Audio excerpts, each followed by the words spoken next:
Halo sahabat, ketemu lagi ya. Kita ngobrol-ngobrol masih seputar dunia jurnalistik, masih bagian dalam lingkup literasi. Nah, kawan-kawan, saya mau sedikit sharing ya tentang isi buku dari buku yang berjudul Menulis untuk Bahagia.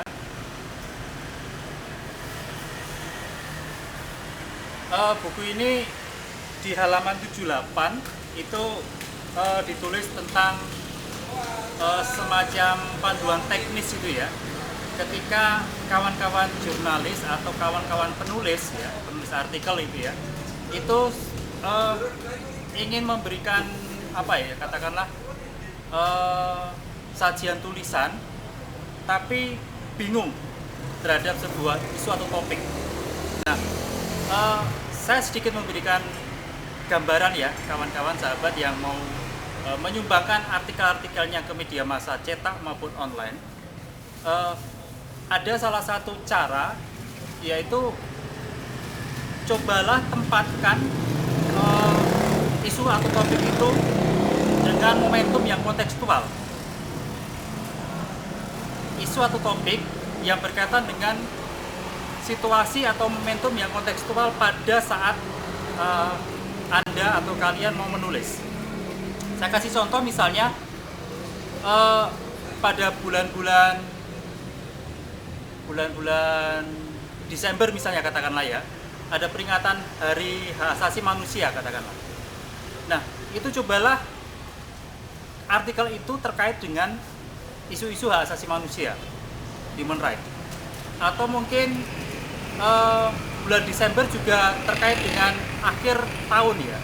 Jadi bisa mengevaluasi sebuah artikel yang menyajikan, katakanlah kalau sahabat tertarik dalam bidang budaya, kira-kira selama 1 tahun ini peristiwa budaya apa saja, semacam kaleidoskop.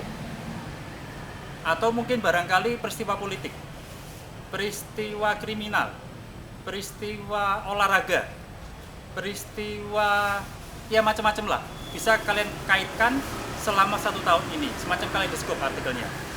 Dan mungkin menyambut tahun baru besok itu ada solusi atau tawaran alternatif apa, opsi dari sahabat penulis itu kira-kira apa yang ditawarkan.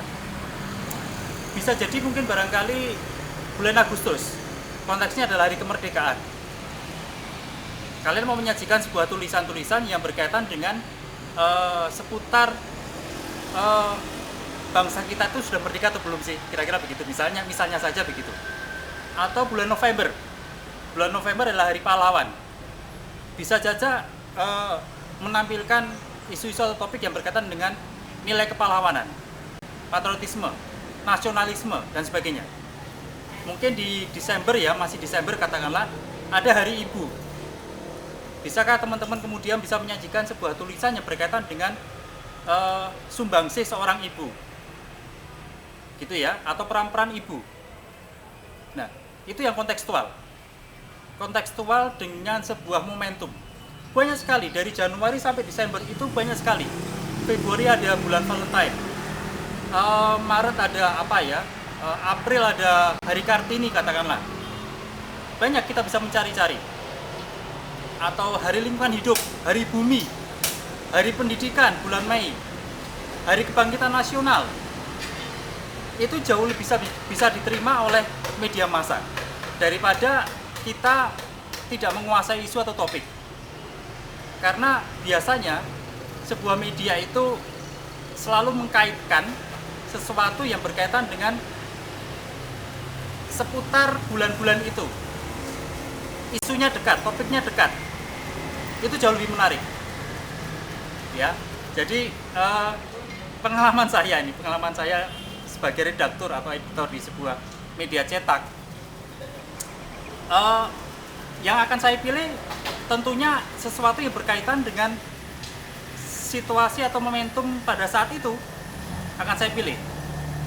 Oh, ini ada Hari Guru, oh ini ada hari, misalnya Hari Buruh, atau apa saja ya yang berkaitan Hari Kesehatan, yang berkaitan dengan isu topik tertentu. Maka itu yang pertama kali akan diprioritaskan oleh redaktur atau editor. Kemudian masih terkait dengan isu atau topik, kawan-kawan, hindari juga isu-isu atau topik yang provokatif, yang sifatnya ya mengajak sesuatu yang negatif lah ya, katakanlah, dengan kondisi sosial atau kondisi masyarakat yang semestinya ini akan merugikan bagi media massa itu sendiri atau juga bagi para penulisnya sendiri. Jangan provokatif, misalnya pada momentum pilkada gitu ya, menganjurkan golput katakanlah ya. Ini kan nggak sehat ya, provokatif. Ini akan kalau sampai dimuat oleh medianya bisa terkena somasi, bisa terkena komplain dari pembaca, juga akan sangat berbahaya. Aduannya juga bisa lebih panjang dan juga mungkin barangkali bisa menyeret penulisnya, bisa kemudian masuk ke ranah hukum dan ya semakin panjang lah ya, kira-kira semakin panjang sekali kasusnya, bertele-tele gitu ya. Dan bagi redakturnya juga mungkin barangkali juga akan kena sanksi oleh manajemen redaksinya. Kenapa tulisan ini bisa sampai lolos? Jadi bayangkan kalau tulisannya itu sangat provokatif dan bisa mengundang atau menggugah emosi yang negatif, memancing emosi yang negatif dari pembaca, ini cukup harus hati-hati, dipertimbangkan betul. Atau mungkin bagi saya hindari saja itu tulisan-tulisan yang berbau provokatif. Nah, ini yang kemudian memilih isu atau topik itu seorang penulis harus memang cukup berhati-hati. Kemudian